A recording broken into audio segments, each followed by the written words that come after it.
जय हिंद मेरे दोस्तों, आपका स्वागत है आपके अपने यूट्यूब चैनल प्रीतम अकाडमी परिवार में। मैं हूं सूरज कुमार। तो कैसे हैं आप लोग? आई होप कि आप लोग अच्छे होंगे, स्वस्थ होंगे, साथ साथ पढ़ाई कर होंगे। तो जैसा कि आप लोग स्क्रीन पर देख रहे हो, आज हम लोग जो आपका क्लास 8 का जो आपका विज्ञान का एग्जाम होगा, आपका साइंस का, उसका आज हम लोग सेट 1 करेंगे। ठीक है, बेसिकली हम लोग आपके लिए यानी आपकी प्रीतम अकाडमी आपके लिए कई सारे सेट्स लेकर आएंगे। आपका साइंस का, आपका मैथ का, आपका एसएसटी का, आपका इंग्लिश का, आपका हिंदी का, जिसको अगर आप करके एग्जाम में बैठ जाते हो ना, तो हमारी गारंटी आप लोग एग्जाम को फोड़ दोगे, तोड़ दोगे, फाड़ दोगे। बोला जाता है ना, कलम तोड़ के कॉपी फाड़ के लेके आओगे, ये हमारी गारंटी। ठीक है, सब कुछ जितने भी क्वेश्चन होंगे हूबहू हम लोग मैच करा देंगे, आपको टेंशन लेना, बस जितना कराओगे उतना पढ़ के जाओ। ठीक है, तो आज हम लोग सेट 1 करेंगे। सेट 1 में टोटल 20 प्रश्न होंगे। ठीक है, ज़्यादा क्वेश्चन नहीं डालेंगे फर्स्ट वीडियो इस कारण से। ठीक है, तो मैंने इससे पहले आपको सिनोनिम्स और एंटोनिम्स का वीडियो डाला हुआ है, ग्रामर का, यानी कि समानार्थी शब्द और विलोम शब्द का मैंने वीडियो डाला हुआ था। आप लोग नहीं देखे तो देख लीजिएगा जरूर उसको। ठीक है, मैं इस वीडियो के डिस्क्रिप्शन में उसका लिंक में जरूर डाल दूंगा, आप लोग वहां से भी डायरेक्ट जाके देख सकते हो। ठीक है, चलिए स्टार्ट करते हैं। हाँ, ये हमारा सबसे पहला प्रश्न आपके पास देख सकते हो स्क्रीन पर है, जो कि 61 नंबर का। हाँ, थोड़ा नंबरिंग में इधर है, आपको उससे ध्यान मत देना, आपको सिर्फ क्वेश्चंस पे ध्यान देना। ठीक है, सबसे पहला प्रश्न यहाँ पे लिखा है कि धातुएं सामान्यतः किस रंग की होती है? तो धातुएं जो होती है वो सामान्यतः भूरे रंग की होती है, भूरे सफेद रंग की, यानी कि आपके पास 4 नंबर का ऑप्शन आपका करेक्ट हो जाएगा। ठीक है, बाकी चलिए नेक्स्ट प्रश्न को बढ़ते लिखा है कि धातुएं जो होती है वो उष्मा की खाली घर होती है। धातु जो होती है उष्मा की सुचालक होती है, यानी कि धातुओं में उष्मा का चालन होता है। इसी कारण से तो मम्मी जो रोटी बनाती है, वो रोटी जो होता है, रोटी जो बनाती है जिस तवे पे, वो तवे धातु का बना होता है, तभी ना वो चूल्हा का हीट उस तवे के थ्रू से जाकर रोटी में जाता है। ठीक है, तो इसी कारण से ये क्वेश्चन भी बनता है कि बताइए जो तवा बनता है वो धातु का क्यों बनता है? क्योंकि जो तवा होता है वो धातु की बनती है, और धातु क्या करता है? उष्मा का चालन करता है, इस कारण से। ठीक है, तो ये आपके पास 1 नंबर का ऑप्शन करेक्ट हो जाएगा। और ये धातु जो होती है वो उष्मा का सुचालक भी होती है। अब आप लोग एक चीज कमेंट करके बताइए, वो कौन सा धातु है जो उष्मा का चालन आपके पास नहीं करता है? ठीक है, चलिए हम लोग 63 नंबर के पास बात लिखा है कि सूक्ष्म जीव कहाँ पाए जाते हैं। ये बहुत ही फेमस प्रश्न है, बहुत ही मोस्ट इंपोर्टेंट प्रश्न लिखा है कि वायु में, पानी में,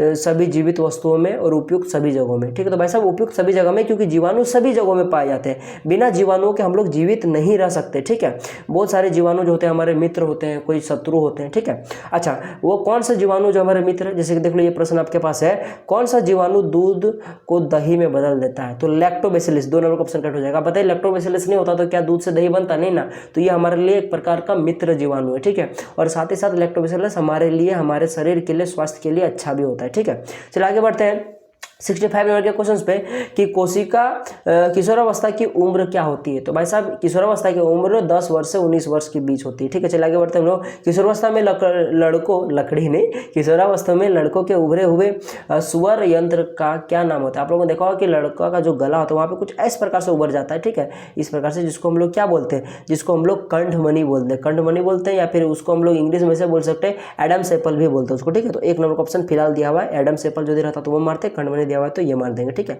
अच्छा, बल का समाधान क्या होता है? न्यूटन होता है, सबको पता है न्यूटन बाबा। उनके सिर में अगर सेब नहीं गिरता तो भाई साहब इतना दिक्कत होता नहीं। ठीक है, तो चलो ये बात की बात है। ठीक है, जब एक वस्तु दूसरे वस्तु पर सीधे भौतिक संपर्क द्वारा बल लगाती है तो उसे कौन सा बल कहते हैं? उसे संपर्कित बल होता है, यानी कि 1 नंबर ऑप्शन आपका करेक्ट हो जाएगा। अच्छा, दहन के लिए कौन सी गैस आवश्यक है? तो दहन के लिए हमारे लिए जो ऑक्सीजन हो जाएगा वो आवश्यक होता है, क्योंकि कार्बन डाइऑक्साइड जो होता है वो आग को बुझाता है, याद रख लीजिए बात, और जो दहन करता है वो ऑक्सीजन का है। ठीक है, अच्छा, एलपीजी जो होता है उसका पूरा फॉर्म क्या होता है? तो भाई साहब, एलपीजी का जो फुल फॉर्म होता है वो आपके पास होता है लिक्विफाइड पेट्रोलियम गैस, जो कि 3 नंबर में चमक रहा होगा। ठीक है, चलिए आगे बढ़ते हैं हम लोग नेक्स्ट प्रश्न की ओर। कि जो जंतु अपने जैसे जीव को जन्म देता है उन्हें क्या कहते हैं? तो भाई साहब, जैसे को हो गया जरायुज, 1 नंबर का ऑप्शन करेक्ट हो जाएगा, जरायुज कहते हैं। जैसे कि हम लोग मनुष्य हो गए, ठीक है, तो इस प्रकार का हो गया, जैसे कुत्ते हो गए, ये सभी होता है कि जरायुज के उदाहरण है। अच्छा, हाइड्रा का अलैंगिक जनन क्या कहलाता है? सबसे पहली बात तो देखो, क्वेश्चन सही, एक आपको नया कॉन्सेप्ट सीखने को मिला कि जो हाइड्रा क्या करता है? अलैंगिक जनन करता है। तो ऐसा भी क्वेश्चन आ सकता है कि हाइड्रा किस प्रकार का जनन करता है? अलैंगिक जनन करता है। ठीक है, आप लोग नंबर लेके आ सकते हो, बस आपका नजरिया बदलना है, हर एक क्वेश्चन को देखने का नजरिया बदलिए और समझने का ट्राई कीजिए। ठीक है, तो हाइड्रा जो करता है वो मुकुलन करता है, 3 नंबर का ऑप्शन आपका करेक्ट हो जाएगा। चलिए आगे बढ़ते हैं। यहाँ लिखा है कि वे वस्तु जो प्रकाश उत्सर्जित करती है क्या कहलाते हैं, जो प्रकाश उत्सर्जित करते हैं उसे हम लोग प्रदीप्त वस्तुएं कहते हैं। 1 नंबर का ऑप्शन आपका करेक्ट हो जाएगा। ठीक है, चलिए आगे बढ़ते हैं चौथा नंबर के प्रश्न पर। यह कि सूर्य का श्वेत प्रकाश कितने रंगों का होता है। तो सूर्य का जो श्वेत प्रकाश होता है वो आपका 7 रंगों से मिलकर बना होता है। क्या क्या होता है, बेजानी अह पिनाला, बेजानी अह पिनाला। आप लोग को आई होप कि ये ट्रिक याद होगा। ठीक है, तो चलिए आगे बढ़ते हैं हम लोग। अच्छा 75 में क्वेश्चन लेगा कि झारखंड की एक मुख्य आपदा इनमें से क्या है। तो झारखंड में एक मुख्य आपदा क्या है, जैसे कि मैं झारखंड में रहता हूँ तो हमारे यहाँ तो बाढ़ आ सकती नहीं है। ठीक है, भूकंप बहुत ही कम आती है। ठीक है, ज्वालामुखी तो है नहीं, बचा तड़ित। हमारे यहाँ वास्तव बात है कि तड़ित का बहुत ज़्यादा ही दिक्कत है। ठीक है, हमारे यहाँ बहुत ही पहाड़ी इलाका है जिस कारण से। ठीक है, तो 76 नंबर के प्रश्न पर आते लगा कि पृथ्वी के भूपटल का कंपन क्या कहलाता है, भूकंप कहलाता है। 1 नंबर ऑप्शन कट हो जाएगा। 77 नंबर प्रश्न लिखा हुआ है कि वायुमंडल में किस गैस की मात्रा सबसे अधिक होती है। सबसे पता है भाई साहब नाइट्रोजन का। ऑक्सीजन का कितना है कमेंट करके बताइए। नाइट्रोजन का कितना होता है 78%, ऑक्सीजन का 21% था, पर अभी देखा जाए जनरली 20% हो गया है, पर 21 रहेगा तो मार दीजिएगा। ठीक है, चलिए आगे बढ़ते हैं हम लोग।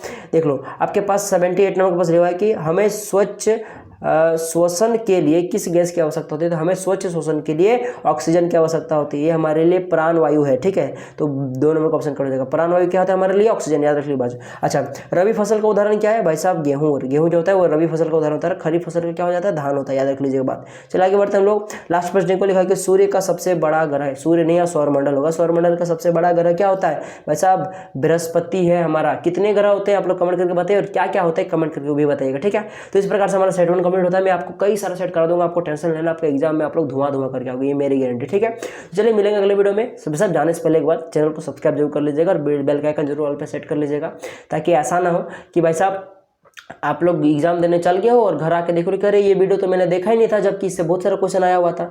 तो वैसा मिस्टेक नहीं कीजिएगा। तो उसके लिए क्या करना पड़ेगा, चैनल को सब्सक्राइब करके बेल का आइकन ऑल पे सेट करना पड़ेगा, ताकि बेल का आइकन जैसे सेट करोगे ऑल पे, जैसे हम लोग वीडियो डालेंगे वैसे आपके पास तुरंत पहुंच जाएगा सबसे पहले। इसीलिए आप लोग बेल का आइकन को ऑन जरूर कर लीजिएगा। ठीक है, तो चलिए मिलेंगे अगले वीडियो में, तब तक के लिए जय हिंद, जय भारत और आपका दिन शुभ हो।